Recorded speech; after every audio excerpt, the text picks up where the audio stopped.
Good evening, everybody. Welcome to Two Way Tonight. Thank you for being here. Crazy quilt of a news day. Lots going on that is interesting. Some things that are confusing. Kamala Harris did like a 2-hour interview, and we could do the whole show just on that. There's some of you who'd like to do the whole show on the allegation that the Biden administration spied on Republicans, and some of you would like the whole show to be about two Justice Department prosecutors who were fired for saying 9/11 was a bad thing. I'm not sure we're going to cover either of those today, but here's what we're going to start with, and then I'm a little discombobulated for reasons I may or may not share later. But in addition to the 2-hour interview Kamala Harris did, she also did an interview with Jon Stewart, which is quite entertaining. But that's not where we're going to start. We're going to start with a video that I believe summarizes the entirety of Mondami's campaign and why he's successful and why he's distrusted by some. So here's how it's going to go. And listen closely, Mark Caputo and Matt Whitlock, because you guys are going to be playing here, and hopefully you haven't seen the video. In this video, Mondami is listening to songs about New York, and he's got to guess that he's got to say what the name of the songs are. Okay. And what I'm going to want to do, even though I've thought about this for 3 hours, the best way to do this, and it might ruin the whole thing, but what we're going to do is Matt and Mark, our two guests, they're going to call out the songs if they know them and see if they can call them out before Mondami. But then you're going to see at the end, the whole thing, it's like a Broadway show. The whole thing culminates in a dramatic concluding scene. So we're going to do that, and then we're going to reset and explain the rules of the whole show and everything else we normally do. But we're starting like this because I'm just so enamored with this thing. Matt Whitlock, welcome in. Great to be with you. Thanks for having me back, and I really love your sweater tonight. Thank you, sir. I'm begging, praying that you haven't watched the video we're talking about. Have you? I have not. You have not. All right. And here's Mark Caputo. Mark Caputo, have you seen this video? Unmute, please. I said no, I haven't seen it. Oh, all right, awesome. But I would like to cheat if I can. No, don't cheat. I'm gonna Google. Don't Google. Don't Google. Googling wouldn't help. Maybe Shazam would help. Mark, you're a music guy, right? Not particularly. I mean, I used to listen to music when I was young. Yeah, I understand. And Matt, are you a music guy? Sure. Okay. I would say so. So again, here's the scenario. And again, we're leading with this because I've been thinking about it since I saw the video, and we're leading with it because I got some preparation to do for the show. So I'm going to do that at some point in the crevices of this. So again, this is Mondami doing some video with some guy. I don't even know who the guy is. And the guy's playing him songs that Mondami's listening to in headphones related to New York. And again, the first 7/8 of this thing, you see exactly why he's almost certainly going to be the next mayor of New York City. It's balls to the wall impressive. But charismatic guy. Charismatic guy. Yeah. But also speaks the idiom of the young. But then again, the surprise twist at the end for older members of our community. When you see the last scene of this, you're going to be like, that's disqualifying. I don't care what other credentials he has. That's disqualifying. Now, Noah, I'm praying we have the whole thing. We have the whole thing, right? Yeah, we have it. Okay, so guys, again, it's like 252. 252. So again, you'll get the joke, but he'll play a song. You got to just shout out the artist and see if you can beat Mondami. If you don't know, you just say I don't know or pass or whatever. All right. So here we go. And we might have to watch the whole thing again because we may want to watch it without the game show element. I'm embarrassed. Okay, so no, Mark. Let me make it clear so you don't be embarrassed. I literally knew 3 of the 10. Or no, that's not true. I knew 4 of. There's about 10. I think I knew 4 of them, but there are plenty you won't be expected to know. But you will. But you will know. You will know the last one. You will know the last one. All right. In 3, 2, 1, hit it. Gotta play some New York City centric songs. Yeah, I'm up at Brooklyn. Now I'm down in Tribe. This is Jay-Z. Correct. Introduce yourself. Zoran Mamdani, running to be the next mayor of New York City. This is a more important test than running for mayor. This is the test of your music knowledge. About to lose the race. Ooh, sing it with me. I can't hear it, but you know. You know the vibe. Someday. Come on, Bob it's the Dylan. Strokes. Okay, we're the same age. We grew up in New York City. The Strokes was like it when we were at a certain age. The Strokes. But Julian, No, that's right. that's your guy. Great guy. Tell me about that. In a kind of work that is often so dirty, it's nice when you just meet pretty straightforward, sincere, nice people. Yeah, Julian's one of those guys. good. Bring the flavor to the fish, bring the flavor to the rice. Have you talked much about this? No. This is the form. I've been waiting. When did you start making music and why? Start making music is a song I made for AP Lit in high school. Not That was the realize- beginning. That was the beginning. Didn't go very well. But then, a friend of mine who I grew up with, he wanted to record a track. This is back in Uganda. And he was like, let's just do it together. Yeah. And so we went out, made a song, and one day we were actually walking through his neighborhood, and there was a politician on a van moving around, advertising their campaign, playing our song There was a campaign. Someone was using your song. to hype themselves up. I'm still holding out hope that there's a comeback. Like, I You're think... going to be hoping for a while. Rapidly pale. Come on. Who's the artist? Mwah. Yes. Queensbridge. The album's called Kiss the Game Goodbye. He was always good with the puns with his own name. My dream Yeah. is walking out to New York. Ja Rule, Yeah. Jada Kiss. You never heard Mike Bloomberg say that. Beastie Okay, Boys. Beastie Boys. Come on, Finally. Beastie. Yes. Do you have time Finally. to listen to music right now? The nice thing about it is you can listen to it while you're on the way to something else. Uh-huh. It's like you lose reading, you lose TV, movies, but music. I'm not going to say anything else, but this is old school. Oh, Sinatra, Frank baby. I Sinatra. know you're a Mets fan, come on, Frank. but when the Yankees win, they play this. Come on, this is So he classic. knows all these Suts. Yeah.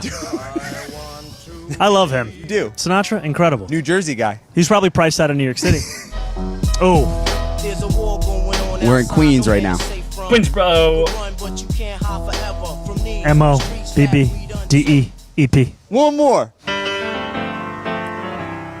Some folks You know, like to get away Billy Joel. as a politician, it's important to be honest. from the Plays the neighborhood. piano from Long Island. Billy Joel. Up a flight to Miami. Billy Joel! New York There State we of are. mind, right? That's not on your go-to playlist. Gotta be honest, no. Thank you for coming on the show. Real Great pleasure, to man. meet you. Thank you. Billy Joel, I'm sorry, man. People are going to give you Oh. shit for that, but in the best way. Even I got that, Who dude. is I don't this? even live in When New did York. this drop? Billy When did Joel, this drop? New York State of Mind. Like to me, that's like a citizen test. Like if you want to be president, you have to be an American citizen, or you have to be born in the United States. Sorry, not American citizen. Have to have been born in the United States. You want to be mayor of New York City, and you don't know Billy Joel's New York State of Mind? Disqualifying. I I'm don't not. give a shit. I don't really give a shit about New York. I think part of the problem with the media is too much of it's in New York. So you know. Well, duh, but still. Now, leaving Yeah, aside, fuck New York. leaving aside, he doesn't know Billy Joel, New York State of Mind. The rest of the whole thing was spectacular. His dancing, his fluency, Yeah, the dude. whole thing, spectacular. Very natural. Very Yeah. natural. The guy's just he's like I said this on Twitter a little while ago. It's like he is sort of the photo negative of Obama, at least, or Yeah. pardon me, of Trump, at least Yeah. politically. Like Yeah. he's like conversant in social media. Yeah. He makes his opponents go crazy. Right. Yeah. And his opponents like brand him as this crazy extremist. They come up with these Rube Goldberg contraptions to try to defeat him by knocking Yeah. out different opponents. Yeah. Yeah. It's like Incredible. And I'll say, I just all day, ever since I saw the video, and you should go watch it clean without the game show element. I've just been thinking, imagine Rudy Giuliani or Bloomberg or de Blasio taking that quiz.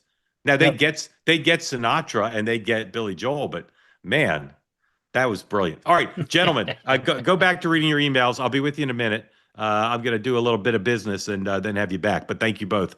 We'll introduce you formally in just a moment. Thank you for being part of the two-way experience. I'm Mark Halperin. This is an unorthodox episode of the program. Our guest, Matt Whitlock, Republican strategist, host of the award-winning 10-Minute Drill podcast. And by say award-winning, his family likes it. And of course, Marc Caputo, award-winning reporter at Axios. If he has any awards, he should. They'll be here in a moment. We'll run through the day's news, and then we'd be happy to take your questions. If you're here on the two-way platform, please raise your hand. If you're not here on the two-way platform, but you're watching on X or on YouTube, one rule and one rule only: just do not put any smack in the chat, unless you want to trash Mom Donnie for not knowing Billy Joel's New York State of Mind. If you wish to do that, smack away. Other than that, no smack in the chat. Please extend peace, love, and understanding to all. Lots of news today to get through. Donald Trump flew back. J.D. Vance did a kind of a really interesting press conference at the White House on primarily focused on the shutdown and on air travel.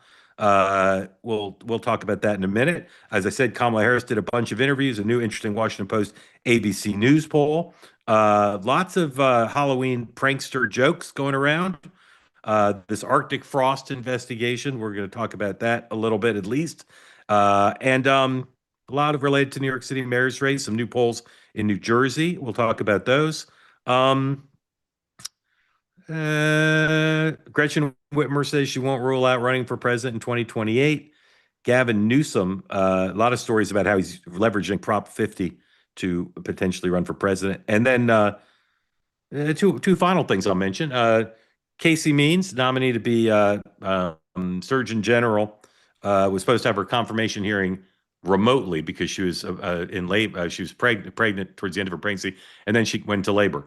So that was canceled, or at least postponed. And Prince Andrew, stripped of his title of prince because of his connection to Jeffrey Epstein. So in a moment, all that and more, the professor and Marianne right here on Two-Way Tonight. But first, a word from some sponsors, starting with our friends at Cozy Earth. Cozy Earth makes clothes viscose from bamboo, very comfortable, moisture wicking, magically keeps you warm when you are cold, and cold when you cool you down when you're warm, temperature regulating. The bamboo sheets are the most comfortable sheets I've ever had. I recommend those, as you probably know, as well as the latest edition, the Bubble Cuddle Blanket. Luxurious combination of comfort and style. Recommend that. And then, of course, there are the shirts, the pants. The pants, once again, today happens not every day, but quite often. Someone texted me and said, Mark, I'm wearing the pants right now, and they look spectacular, and I look very good, but I feel very good. And then I always think of the Billy Joel line from Saturday Night Live: "It's better to look good, my friend, than to feel good." But with the pants from Cozy Earth, you don't need to choose. Go to CozyEarth.com. Use my code 2way, 20% off for the best pants, joggers, shirts, everything. You get to at the end when you're buying something, they'll say, "Where did you hear about us?" Say you heard about them right here on Two-Way. Home isn't just where you live; it's how you feel. Let's go home with Cozy Earth. Thank you for your attention to that matter. And now here's one other matter for you to pay attention to, and that's a word from one more sponsor right now is CB Distillery. This discount's pretty large, 40% off. I see Matt Whitlock's eyes just bug out of his head like a cartoon character. 40% all products from CB Distillery right now with the promo code VIP. Mark Caputo has gone through his life using the promo code VIP because he is a VIP. Nights when you just can't sleep and you're looking for a solution, go to the products that over 2 million people have tried and trust, the products from CB Distillery. Clean ingredients, no fillers, just premium CBD. And when you're ready for better sleep, you should give it a try. Right now, go to cbdistillery.com, use the promo code VIP, and you get 40% off your entire order. Again, cbdistillery.com. Give yourself a chance to sleep right once you get it, and give it a try. If you haven't tried it, again, over 2 million people trust their products. Give it a try. cbdistillery.com, promo code VIP, 40% off. Tell them that Jay-Z sent you. See what happens if you say that. All right, here we go. Bring our guests back in. Very patient, very game, because they played along with us. Matt Whitlock is here again, returning champion. Scored 38,000 points in the first round and won a set of rice-a-roni dishes. Matt, welcome back. Tell everybody what you do for a living and about your award-winning podcast. Thank you for saying award-winning. It's only a few months old, so you've probably never heard of it. I work with campaigns and companies on all sorts of communications messaging issues. I spent about 7 years in the United States Senate before this, working for Orrin Hatch, working for Senator Mike Lee. I was at the NRSC for one crazy election cycle. And yeah, I have a podcast now. It's the 10-minute drill. We do all the news updates for the morning in 10 minutes or less. Sometimes it's a little over 10 minutes, but we like to keep it short because there's a lot of good media out there for people to consume, like anything Mark Caputo writes. Really, there you go. Grateful. Good transition. Matt Whitlock's podcast is new. When I say award winning, it's won the award Best New Podcast. I appreciate that. According to the Whitlock family, Best New Podcast. Yes. Mark, I love when people say so-and-so needs no introduction. Well, then shut up. Yeah. But Mark Caputo needs no introduction, writes for Axios, has worked for the Politico, for the NBC News. Where else? Miami Herald, right? Did you work for the Herald? Miami Herald, the Bulwark, the Messenger. Can't Palm keep Beach a job. Post, Naples Daily News. Mesa, Arizona Tribune, Key West Citizen. Yeah. First. Matt Whitlock, are you a college basketball fan at all? I am. I'm actually Okay. a BYU basketball fan. Okay, Mark Caputo is the Larry Brown of political journalists. I prefer to be called a Bedouin. He gets, a media Bedouin. He's a gypsy. He gets a great job. He does an incredible job. People are like, Mark Caputo is a franchise player at Organization X, and then the next thing you know, there's some item in Playbook that says media moves. Mark Caputo has Mark's gone been from fired and needs a new job. Fired or he's quit, whatever it is. All right. Journeyman. A journeyman. Yeah. All right. Thank you both for being here. Let's start with the shutdown. This continues another day as yesterday when tensions are high. And even though there's talk of having talks, we don't seem headed towards a truce. I could show you 1,000 examples of this. Let's show you two. First, here's we've said what's unusual about this shutdown is typically in a shutdown, the polls start to move in one direction. One side seems to be worried that they'll be blamed. And that hasn't happened here. If you said privately to top Democratic officials, if things start to go wrong, will that worry you? If and in fact, a couple times they've said this publicly, and they've paid a price for it, perhaps saying, "Well, no, when things go bad, that's our leverage. When people are when food stamps are cut off, that's our leverage." But the Republicans feel just the same way. Here's an ABC News Washington Post poll, which suggests, number 5, please, suggests one of the few polls we've seen so far that one side's being blamed more than the other. And according to this poll, the side that's being blamed more is the Republicans. Americans blame Trump and GOP more than Democrats for shutdown. Independents hold Trump and Republicans responsible for the shutdown by a 2-to-1 margin. That is much different than previous polls we've seen. Now, maybe this is on the leading edge of teasing this out. They are the party that controls both branches. They are the party of the Republican Party, which typically, for whatever reason, by the media and the public, gets blamed. Mark Caputo, I'm almost to you. And the Democrats, have done a decent messaging job. Punch Bowl reported today that there's a private poll for Democrats saying the public would much prefer they continue to fight on behalf of health care than give in and pass a continuing resolution. Here's the vice president, as the president was flying back from Asia, the vice president today, flanked by officials connected to the airline industry, private sector companies, unions, etc., and the Secretary of Transportation, making the case that this is all the Democrats' fault. They just need to come in and vote for a clean CR. Number 7, please. President, on the issue of the shutdown, there is the concern about 42 million people losing their SNAP benefits. Of course. Over this weekend. The administration moved a lot of money around to pay troops, to pay federal law enforcement, and is telling Congress you can't move money around to pay at least some of those benefits. Why not? And would there be some push perhaps in the next 48 hours to try to do that so Americans don't go hungry? Well, here's the problem. If you go back to previous government shutdowns, what has happened is that sometimes the president has tried to make the shutdown as painful as possible on the American people. I give the president of the United States great credit and the entire team for trying to make this as painless as possible. The Democrats are acting irresponsibly. He doesn't want the American people to suffer because of it. But look, right now, this government, this administration, we're like guys running around, with a leak in a damn wall, trying to plug it with bubble gum. And we plug one spot with bubble gum, and we plug another spot with bubble gum, and we plug another spot with bubble gum. Why don't the Democrats just stop this entire charade and reopen the government so that we don't have to try to make this thing work on a shoestring budget, which is what we're trying to do. The unfortunate reality, and we're starting to see this with our aviation industry, we're going to find out the hard way with SNAP benefits. The American people are already suffering, and the suffering is going to get a lot worse. Not because the President of the United States has failed to make the shutdown painless. He's tried to do everything that he can to make it as unpainless as possible. The reason that pain is coming and the reason it's building is because we're not passing the clean bill to reopen the government. It's a very easy thing to do. All right. So, Mark, you first. Is the premise, do you think, correct that the way this will end is one side feels the pressure to end it? And if so, who's feeling the pressure? Obviously, it could be both sides. I think the Democrats have communicated a little more nervousness. Chuck Schumer the other day, we wrote in Axios about how they were showing some sort of signs of hitting sort of the negotiation stage of this. The polling, I think, is correct that the public blames Republicans more. And I think you're right. It's because they're in charge of Congress and the presidency. But I also think that the mainstream media hasn't covered this shutdown the same way it would if the colors and parties were reversed. And the fact is Democrats didn't supply the votes to open this up. All Republican votes were there or for a continuing resolution. And therefore, it was the Democratic votes or the absence thereof that shut it down. And that hasn't been, I think, as clearly communicated. Now, it also raised the issue of like how much are people paying attention to the mainstream media anyway with shutdown news? I'm not quite sure. But what I haven't understood fully is what Democrats are fully thinking, because their messaging is Donald Trump is a dictator and, no kings. And then, and Donald Trump is cutting government too much, and that's bad.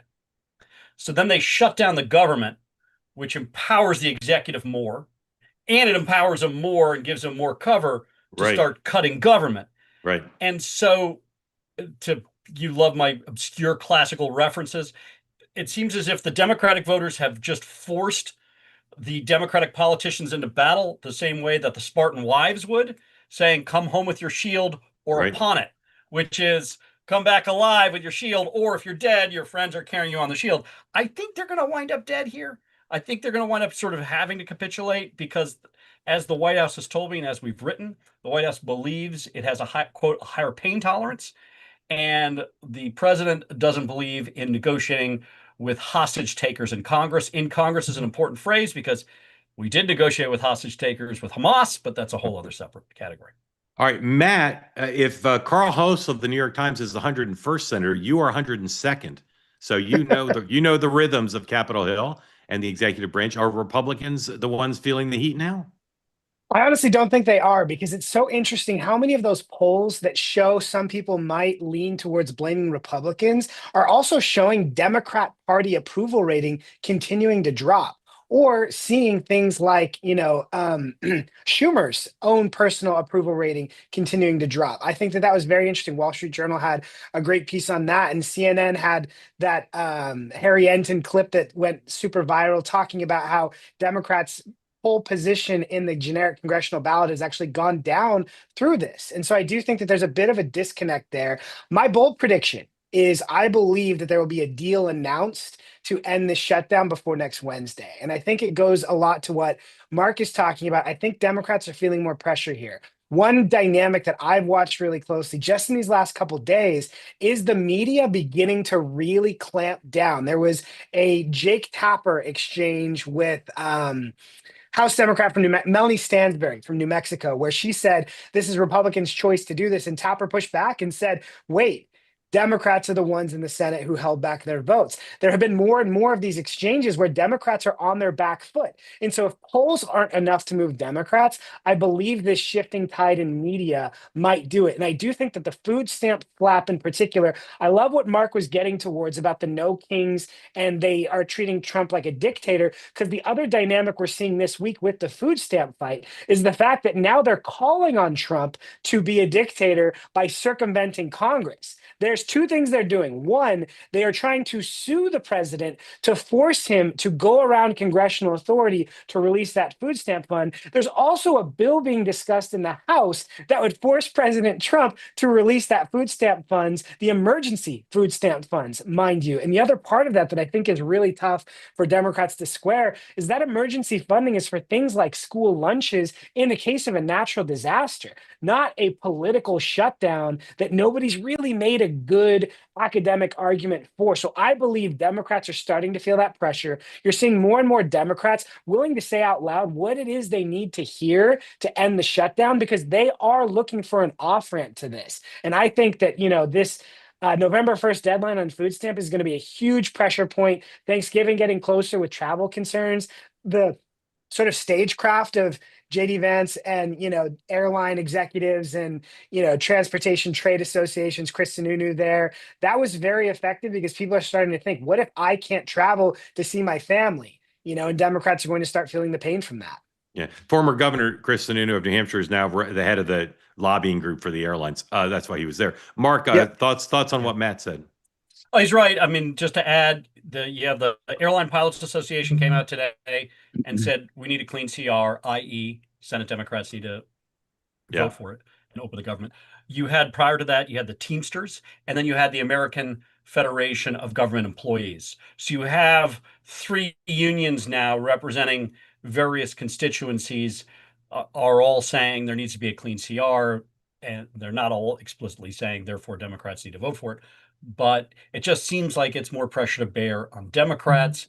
I don't know the polling on SNAP recipients and political party, but I have a feeling that might skew disproportionately Democrat. I could be wrong.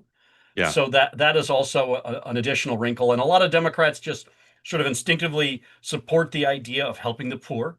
And an easy way to end this SNAP problem is to just capitulate and vote that way. But the problem is that verb capitulate. They just don't want it to appear that way to their base. Yeah. Here we are. Again, raise your hand if you want on the conversation. There's so much we could say about the shutdown thing. And I'll say this, Vance is so skilled at pushing back on media bias, so skilled. And he made the point today, absolutely correct, that if the Republican Party was the one refusing to vote for a clean CR, all Democrats would be hounded. Now, they've gotten some questions about it, and Schumer and Jeffries have had to push back, but there's tolerance for it, whereas if this were the Republicans, there would not be. All right. Again, 50 stories. I'm just going to cover some of them, and we'll try to go quick on these, and then we'll get to your questions. So please raise your hand with questions for Matt and for Mark. Associated Press reporting tonight, least surprising breaking news story of the Trump administration, that the Justice Department is investigating whether Black Lives Matters has defrauded donors who contributed tens of millions of dollars back in 2020. Here's the headline for those of you watching on the video: Justice Department investigating fraud allegations in Black Lives Matter movement. Mark Caputo, I'm surprised this didn't happen sooner. Thoughts? Well, I'm not surprised it didn't happen sooner, considering who ran the Justice Department back then, and that would be politically toxic for the Garland to Biden Justice Department to have done that. But yeah, one of the founders of Black Lives Matter, as I remember, wound up with a bunch of homes. Very impressive for a person who was a self-avowed Marxist, suddenly a supporter of private property rights and multiple homes. Yeah. But I can't say whether. I don't know whether a crime was committed or not. So I don't want to make of course. I'm not saying I'm not saying I'm surprised it didn't start in the Biden administration. I'm saying I'm surprised it didn't start in the first day of the Trump administration, because this has been a concern and a thought of them. Matt, anything you want to say about that?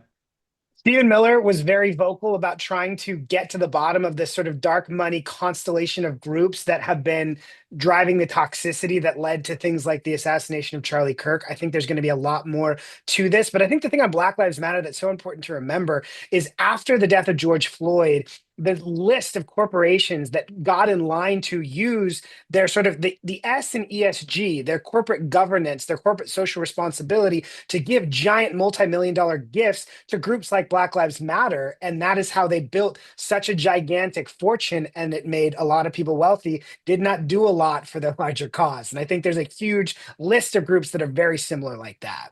Yeah. All right. If you think about like the best band names of all time, that'd be a 10, and 0 would be the worst band names of all time. This is kind of the music episode. Where would you rank as a band name Arctic Frost?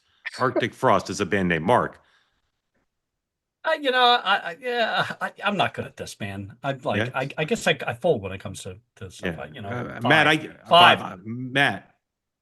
I would say if it was like the early 2000s when like Arctic Monkeys and stuff were big, it'd be closer to a 10. Now it feels a little dated. I give it more of like a 4. Yeah, see, I give it a 7. I like the sound of Arctic Frost. It sounds like a breath mint to me or something.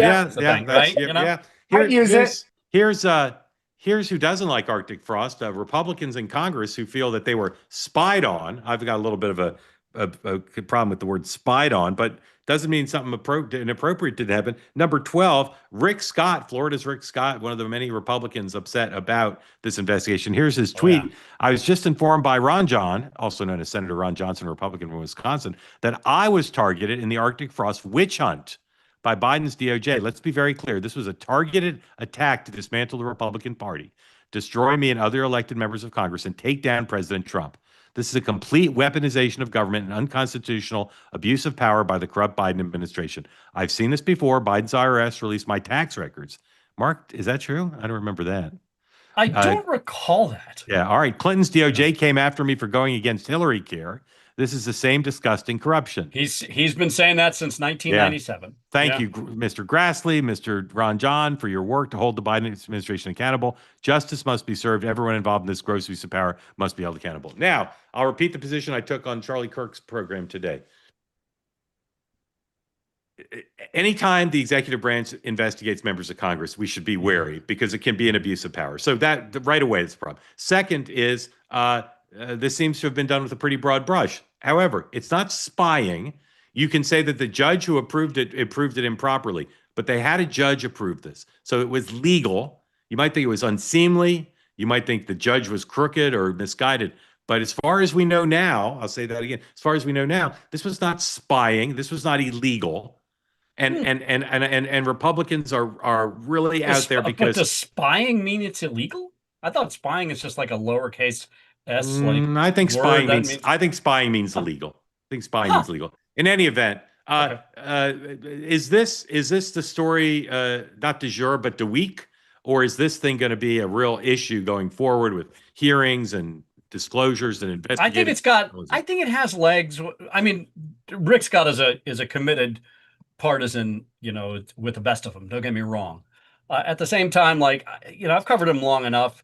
You can tell he's pissed off, and he doesn't frequently get pissed off at a lot of things. And so my guess is a lot of Republicans are going to react this way. They've wanted to give multiple enemas to the DOJ and FBI. Pam Bondi's doing that anyway.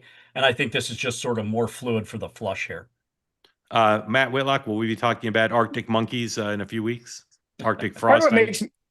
Part of what makes me agree with Mark's point that this has legs is Chuck Grassley is a pretty serious person. He's, got a very long history of being one of the best advocates for whistleblowers from both parties, even when they've worked against Republican interests. And I think he's a pretty serious person right now. I think that the breadth of this is what is stressing people out, and the fact that it's one more example of how in the Biden era, emergency powers were pushed very, very far. Whether it was January 6th, whether it was COVID, people reached very, very far beyond what you would normally presume to be acceptable authority. There are partisan voices in this that will lead a lot of media to dismiss it when you have, as Mark said, Rick Scott, Marsha Blackburn, Ted Cruz, but that doesn't necessarily mean that there's not a there to continue diving into. And I think if Chuck Grassley is involved, there's some level of seriousness. There you go. Well said. Again, I'm not against investigating this. I just don't want people to get ahead of their skis, as they say. Quick sidebar here. Each of you name one hat I wear. What's one hat professionally I wear? Matt, what's one professional hat I wear? Journalist. Okay. Mark Caputo. I'll go with pundit, which is pundit. A little different. Okay, yeah. Here's media mogul. Yeah, there you go. These are all hats. I appreciate. These are all accurate. Ladies and gentlemen, here's the hat I don't wear. I'm not tech support. If the chat doesn't work on the show, which it didn't at the beginning, there's no reason to text me or email me because as a matter of fact, I'm going to override you. There's multiple reasons. Yeah, as a matter of fact, I'm hosting a show. You may know that when you're watching this show, and so to think that if you text and email me, I'm the best way to get the chat back on. Well, don't do that. Thank you for your attention to that matter. Kamala Harris did this 2-hour interview with some guy I never heard of, in which she went hard after Joe Biden. She also made a video for Yes on 50, and she did a Jon Stewart interview. Again, we can't show it to y'all, but let's show you some, and then we'll talk about it. Here's Kamala Harris. Where's the Yes on 50? Number 25, please. I just filled out my ballot. I voted yes for Prop 50 because Donald Trump and the Republicans are trying to rig the system. They're trying to do it in many ways, including rig the system around congressional maps. And so we as Californians are standing up to level the playing field. And we're doing that by voting yes on Prop 50. The election is Tuesday, November 4th. Please vote. It's just one thing on the ballot, and California is going to make the difference for so many people around the country. Remember to vote yes on Prop 50 on Tuesday. See you out there. Yeah, remember yesterday on the show we showed you the closing ad for TV and digital for Prop 50 with like a dozen different Democrats. Inexplicably, she was not in it, so she made her own. Here's a couple of sound bites from her interview with Jon Stewart, in which he was not as hard as he might have been. But there are some. That's all right. There are some eye rolls. Play 6 and 11 back to back, please. Fucking kidding me. This guy wants to create a ballroom for his rich friends. while completely turning a blind eye to the fact that babies are going to starve when the SNAP benefits end in just hours from now? Come on. So what, I'm not going to be distracted by, oh, does the guy have a big fucking hammer? What about those babies? I think she would have won if she shed this, I believe he was fully Where was this competent to woman? serve. Do you really? Yeah, I do. Oh. That surprises me, actually. No, I do. There's a distinction to be made between running for president and being president. What's the distinction? Well, being a candidate for president of the United States is about being in a marathon at a sprinter's pace, having tomatoes thrown at you every step you take. That sounds lovely. Yeah, it's more than a notion. Get involved in public service, ladies and gentlemen. And to be the seated president, the sitting president, while doing that, it's a lot. It's a lot. Yeah. I think it's a hard case to make for people that he didn't have the stamina to run, but he had the stamina to govern. Because I think most people view the presidency as a marathon run at a sprint with tomatoes being thrown at you in terms of governance. So I think that drawing that distinction. And again, I recognize the incredibly difficult place you are in with that. So again, this position that, well, running for president, you can do that with mental decline, but I mean, being president, you can do that with mental decline, but running for president, that requires someone at the top of their game. There's actually some truth to that. Because of course, if you're president, you're cloistered and sequestered, you have a massive staff and you don't really have to go anywhere, but probably not doing the job as well as the American people would like you to do. My reported monologue on Next Up, which is now available on YouTube and as a podcast, I run through all the latest revelations. White House spokesman Ian Sams saying, despite having said we saw the president every day, he's at the top of his game, now says to the House committee he met with the president twice, not really in a position to testify about the president's cognability. And then the White House chief of staff saying he felt Biden shouldn't run for re-election after the debate. As did Tony Blinken, as did Jake Sullivan. These are extraordinary revelations, and they're barely being covered. Mark's publications covered them. Politico said the report was a dud, and the Washington Post and New York Times hasn't covered it at all. So in my reported monologue, I run through the latest revelations, what Kamala Harris has said, what Karine Jean-Pierre said, and once again, Jake Tapper said the original sin was Biden choosing to run for re-election. No, the original sin was the attempted cover-up. It's not a cover-up. They could no more have covered up Biden's cognitive decline than the Trump administration could cover up that Marco Rubio has good hair. It's right before our eyes. Anyway, watch that if you want. Kamala Harris said in this 2-hour interview that she did with some British guy that the voting age should be reduced to 16. I'm not sure why she said that. She also said, she said a lot of stuff. I haven't watched the whole thing yet. Gentlemen, Matt, you first. Thoughts on the current place in the American psyche of Kamala Devi Harris?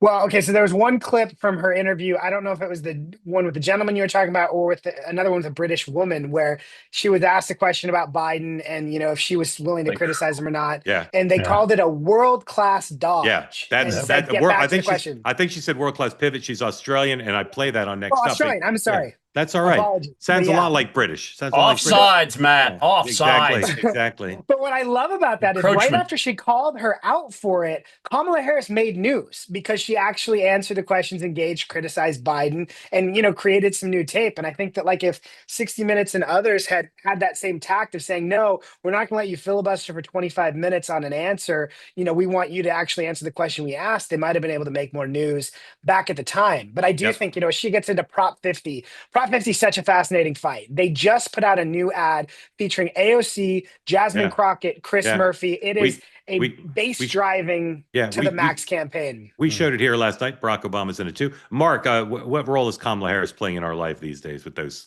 interviews? Yeah, she's giving us something to talk about. I think the Kamala Harris we see now is a better figure than we saw on the campaign trail. And this is one of the things that's sort of dogged her was an authenticity issue.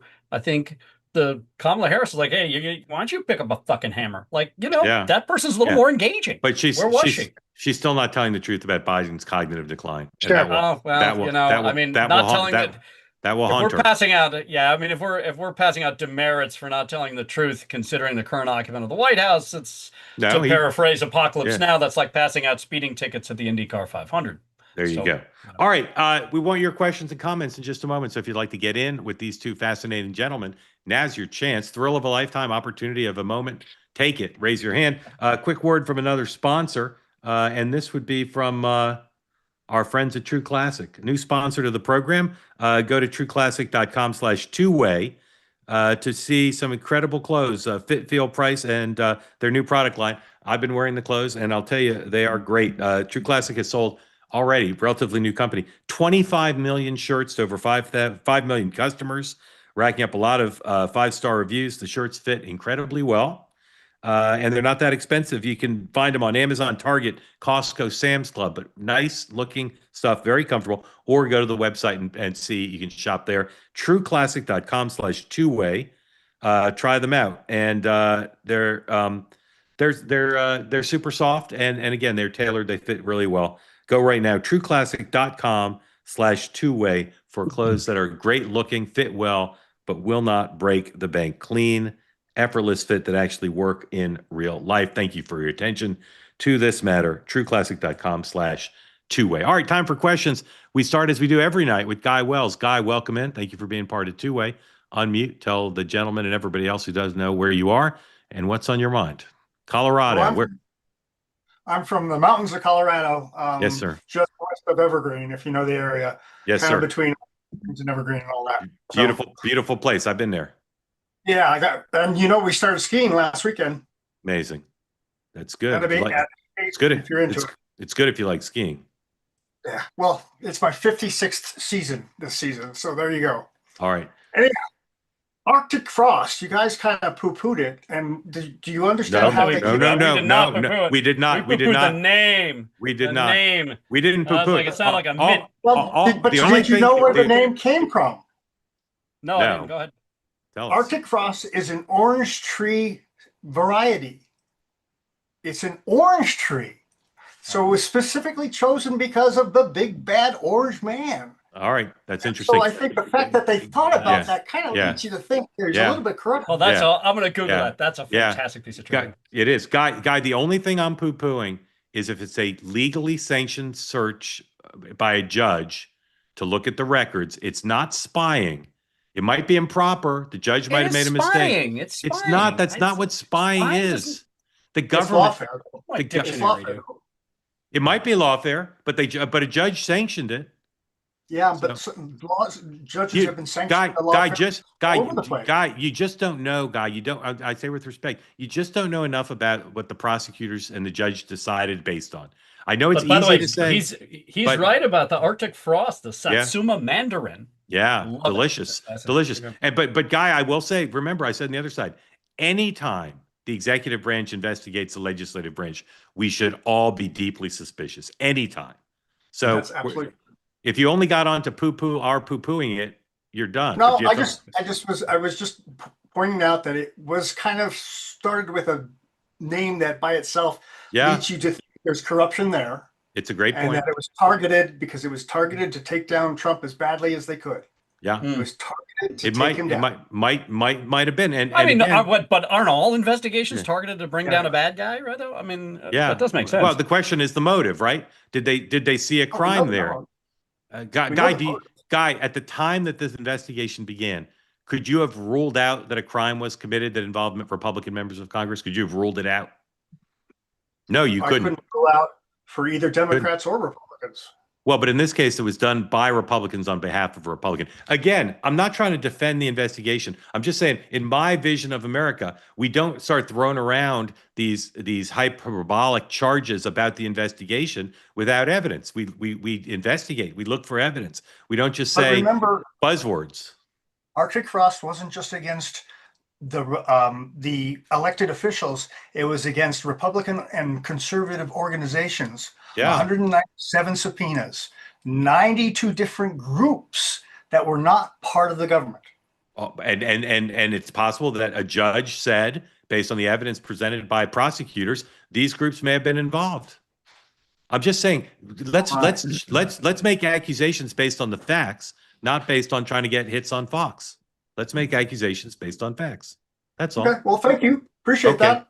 Thank you, Guy. Appreciate it. Appreciate it. No, I love the Arctic frost thing. I think that's it's fantastic. I'm an etymology guy. I think that's best contribution of the night. Wendy, welcome in. Tell folks who don't know where you are what's on your mind for Matt and Mark, and if you want to talk about Arctic frost, by all means. I don't. I want to talk a little bit about Minnesota if I can. As you guys know, we have Omar Fateh running for mayor. The mayoral election with the flag, right? What's that? The guy was waving the Somali flag, I think I saw on Twitter. Right? Oh, probably, but there's some more interesting things. He's kind of a Madami wannabe or clone or whatever. So he's under investigation right now for his involvement in voter fraud. His brother-in-law was found guilty of lying to a grand jury about fraudulently trafficking absentee ballots during the 2020 and 2022 election. One of his main campaign people has just been convicted of voter fraud for falsifying absentee ballots. So, all right, well, Wendy, hold on one second, because I want to show people we happen to have right here. Stephen Miller, like Wendy, is focused on this race. Here's Stephen Miller talking about Minneapolis mayoral candidate Omar Fateh. Number 20, please.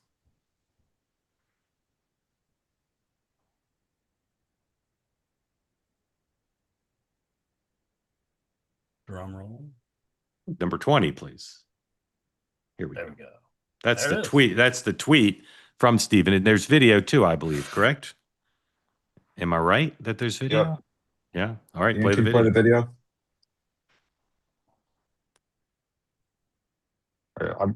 I numbered it wrong. Okay. Well, we have the video, or we don't have the video? Not right now. Let me work on it while you guys talk about it. Just describe it, Mark. We'll take your word for it. Yeah, it's indescribable. Wendy, did you have a question, or you just wanted to? No, I do have a question. And Mark, a couple weeks ago, you had said there's just no evidence of voter fraud. There was. No, I didn't say that. I didn't say that. Didn't say that. Oh, Never okay. said. I thought never I said that. heard you say. No, never said there's no evidence of border fraud. There's it is manifest. There's always voter fraud. It's like shoplifting. It's constant. In Minnesota, when we had the Dem trifecta the last couple of years, they passed a bill where even if you're undocumented, you can get a driver's license. Yeah. Also in Minnesota, if you get a driver's license, you're automatically put on the voter rolls. Yeah. So Wendy, again, I asked, do you have a question? Do you have a question you want to ask? Here's my question. And Scott Simon, the Secretary of State, even said to Congress that yes, people that are not citizens can cast ballots. They just need someone to vouch for them. So my question is do you guys think that there's any chance at all, and it's another 80-20 issue in the United States, that the left and the right can come together to come with some kind of a reasonable solution for voter ID? Okay, for voter ID. Matt Whitlock, is there a bipartisan compromise on voter ID? No, Democrats will never go for it, even though you were right. I think eventually they will. 85-15. I think eventually they will. I think eventually but there's they so will. much dark money working against it from the left that is so heavily focused on fighting against it. They should, but I think that they will have too many incentives to not. You're going to think I'm naive. I think it's partly a cultural thing. The Democratic Party has just a lot of very progressive, wealthy white people who, and you'll see these man on the streets interviews, like in New York, where they're like, "Oh, voter ID suppresses black voters," and then they go to black areas, and people are like, "Oh yeah, we should have voter ID." So I think eventually it's going to happen. That's just they should. Black and Hispanic voters also are 80+%. We pulled this so much. You're totally right about that. Yeah, Wendy, thank you. Ryan, quick question from you, if you would get some other business in, but go ahead. Okay. Well, I guess I'll start with where I'd like to challenge you a little bit. I understand the focus that President Biden's mental decline towards the end of his presidency is probably not covered as much as, to your point, maybe it should be. With that said, there are other national politicians that clearly are not of good mental health. I'll just throw out a few on both sides. Mitch McConnell, Representative Delegate Eleanor Holmes, Kay Granger, who was recently retired. I don't understand why we're myopically focusing on Mr. Biden and not broadening the scope, generally speaking. Well, a couple things. First of all, he had access to the nuclear codes. It was commander in chief, so that'd be a big difference compared to the non-voting delegate from the District of Columbia. Another is it was obvious what was happening, and the media, in the biggest media scandal in American history, pretended it wasn't happening. In the cases of the others, there was some of that, but not in the level of spotlight that it was a daily performance by the president. And I'll just correct you on one thing in a respectful way. Biden cognitive decline started as far back as 2017. This was not something that happened at the end of his presidency. It was happening throughout. Now, he had good days.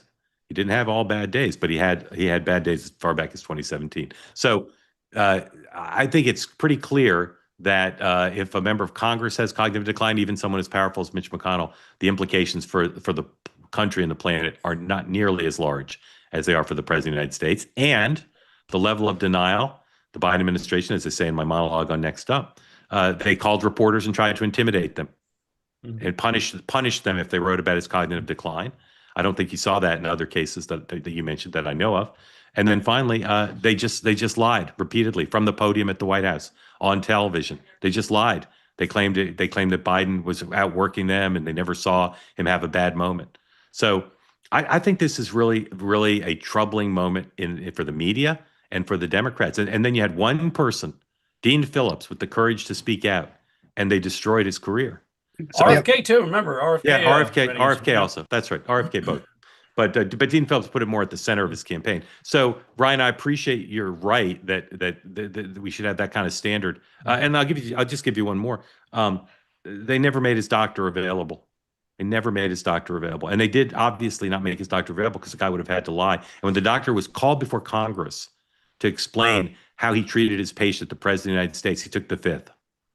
These are all, to me, a fact pattern significantly more troubling than the three cases you cited. I'm not minimizing the challenge for the country and for their constituents of members of Congress who have cognitive decline. That's not great either, but it's not the same. I think the cases are also the ones you're talking about are going to continue to be covered. Obviously not the same intensity because they're not the presidency. Ed Markey, also, he's old. That his age is going to receive more scrutiny. Janet Mills and Susan Collins in Maine, also old. And that the coverage of the gerontocracy is going to increase. But yes, I agree with Halperin. That's not, there's something kind of white hot about the presidency compared to other offices. Yeah. And if I could just add really fast too, I think there is a natural corrective element there with more coverage. And I think the other part of this to look at is like Mitch McConnell. I don't think that we're seeing a mental decline with him as much as physical, because when he speaks, he still can talk about his issues. He's still like able to pontificate on the issues that he cares about. But the physical element will limit his ability to vote. And that's where his constituents will, push back. And his lack of ability to hear, he went largely deaf, makes it hard. Ryan, make one more point if you would. I know you want to get in. Just the Mitch McConnell thing. I mean, if I'm not mistaken, it was over a year ago that he froze following the question. I don't know if that was because he couldn't hear the question. He did not say anything. He didn't say, "Excuse me, please repeat it." So I challenged that last point. And real quick, I know Bessent just pared down the nominees for Fed chair. If we could get some commentary on that at some point, that'd be awesome. I still think it's not going to be anybody on that list. I think that's the temporary list. It could be somebody. My reporting continues to suggest it'll have to be someone who Bessent thinks is qualified for the job manifestly, and someone the president trusts. And I'm not sure anybody on that list of five meets both qualifications. So stay tuned. Stay tuned. Ryan, thank you. A quick word from one more sponsor before we move on to closing stuff here. And this is our friends at cornbreadhemp.com/two-way. Go to cornbreadhemp.com/two-way, 30% off your first order. And this is a product that works for many. CBD gummies from Cornbread, formulated to work with your body, not against it. If you've got soreness from exercise, if you're feeling a little bit stressed, if your mood's a little bit off and you're looking for some peace of mind, for many people, this is an effective way to deal with it. Cornbread Hemp's CBD gummies are made to help you feel better, made from the best part of the hemp plant, the flower, for the purest and most potent CBD, as I said, formulated to help relieve discomfort, stress, and sleeplessness. Right now, Two-Way tonight listeners and viewers can save 30% off their first order. Go to cornbreadhemp.com/two-way. Use the code two-way at checkout, and you'll get 30% off. Again, cornbreadhemp.com/two-way. Use the code two-way. Thank you for your attention to this matter. Two-way. All right, let me see. We got time for one more real quick one. David, come in. Don't have time to have you read the Declaration of Independence or ask me for tech support. But if you got a quick question, please unmute and fire away. Yeah. Hey, Mark. I was just wanted to comment on Arctic frost. I mean, you're saying that you're not saying it's not a big deal. I know that, but if you watch that news conference with Grassley and all of the other senators that were up there, and I know they're probably feigning indignation, but they were really pissed. They're pissed off. They're really pissed because they feel they were spied on. I'm just saying, let's follow the facts. Let's follow the facts. David, thank you. I got to get a couple more things in there. I want to Polymarket a few things before we go. Gentlemen, take a look at this from our friends at Polymarket, where you can wager on all sorts of things. Our partners there, highlighting two today. Mondami, what percentage of the vote will he get? This is significant because people are really focused on this, and those markets are pretty big. So here it is. What percentage of the vote will he get? Above 50 to 55, 32% odds. 45% to 50%, 27% odds. Below 45%, 22% odds. And then 55 and above, 16% odds. Matt, where are you on this if you were putting down a fiver? Yeah, I'm on. Oh man, I think he's going to be 60%. 60%. Whoa. All right. That's a little bold. That's a little bold. Yeah. All right. So maybe 50 to 55. Yeah, Mark, I'm going to go at 52%. So Matt and I are in the same band there. Okay. All right. One more thing I want to Polymarket here, which is the New Jersey governor's race. The polling's been a little bit all over the map, but a lot of polls have showed it very close. Surprising. The Polymarkets are not a believer in Jack, the Republican nominee. A lot of Trump insiders aren't either. Yeah. So odds for the Polymarket wagers, Mikey Sherrill, 85%. Yeah, 85%. Even though, again, there are polls that show the race even. Matt, where are you on this race? I think Chiarelli's going to pull it out. Chiarelli's going to pull it out. Oh wow, he's in the 15% band. You should put some money down. Well, yeah, Matt, get all your earnings from the podcast revenue and plow it into Polymarket. Dozens of dollars. Dozens of dollars. All right. Let me just make sure I haven't forgotten anything I know I needed to do. We did that. All right, let's review a few things. Tomorrow, or right now rather, you can go listen to Next Up. My guest, as I said, reported monologue on the attempted cover-up by the media and the Biden Democrats continues of Biden's cognitive decline. Ro Khanna is my guest, and three great journalists, including two of my colleagues from the New York Post. This Tuesday night, special two-way coverage with the New York Post of election night. Well, New York City mayor's race, the governor's races in Virginia and New Jersey, and then every other thing around the country, Prop 50, etc. Join us starting at 8 p.m. Eastern time here on Two-Way, as well as on YouTube, as well as the New York Post platforms for full coverage, and coverage like no other, because you'll be able to be part of the conversation. And if you spend election night with us, we aggregate the coverage. We're not just telling you what we know. We're flipping around on cable. We're going all through social media. If you want to have one screen and know everything that's going on, don't try to flip around yourself. Come here. We'll flip for you. We'll see you Tuesday night at 8, and then tomorrow morning, 9 a.m. Eastern time. Sean, Dan, and I will be here for the week's last episode of the morning meeting. And because it's Friday, we'll have winners and losers of the week and what to look for over the weekend. Matt Whitlock, tell everybody again where they can see your podcast. 10-minute drill. You can look it up on Spotify, Apple Podcasts, YouTube, Twitter, Instagram. 10 minutes a day. 10 minutes a day, twice a week. And Marc Caputo, how do we enjoy your work?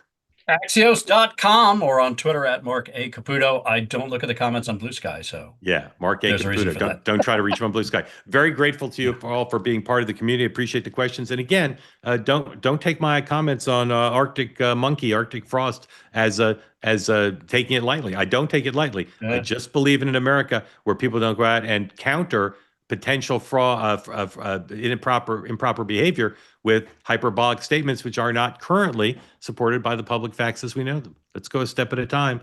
Let's get to the bottom of it. Thank you very much for your attention to that matter. Thank you for watching. See you at 9 a.m. tomorrow. Gentlemen, thank you for participating.